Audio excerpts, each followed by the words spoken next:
Viewers அனைவருக்கும் வணக்கம். தினமும் திருச்செந்தூர் அருள்மிகு சுப்பிரமணிய சுவாமி திருக்கோயிலை பொறுத்த வரைக்கும் இன்றைக்கி வியாழக்கிழமை காலையிலே நல்லா கூட்டம் இருந்தது.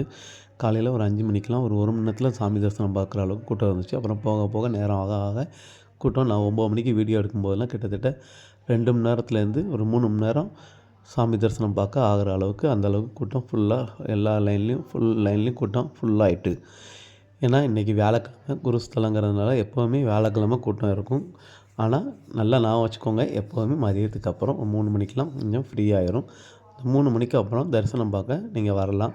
வந்தீங்கன்னா ஃப்ரீயாக இருக்கும். இது எல்லா நாட்களையுமே அப்படி தான் இருக்கும். ஒரு சில அதாவது தைப்பூசம், விசாகம் அந்த மாதிரி நேரங்களில் தான் காலையிலேருந்து நைட்டு வரைக்கும் கூட்டம் கண்டினியூவாக இருக்கும். மற்ற நாட்களில் ஞாயிற்றுக்கிழமையாக இருந்தாலும் சரி, எந்த பெரிய விசேஷமாக இருந்தாலும் சரி, மதியத்துக்கு மேலே கூட்டம் ஃப்ரீ ஆயிரும். மேலும் விவரங்கள் தெரிந்து கொள்ள தினமும் திருச்செந்தூர் நம்ம சேனலை தினமும் பாருங்கள், லைக் பண்ணுங்கள், ஷேர் பண்ணுங்கள். உங்கள் புகைப்பட கலைஞர் ஜான் சிங்கராயன்.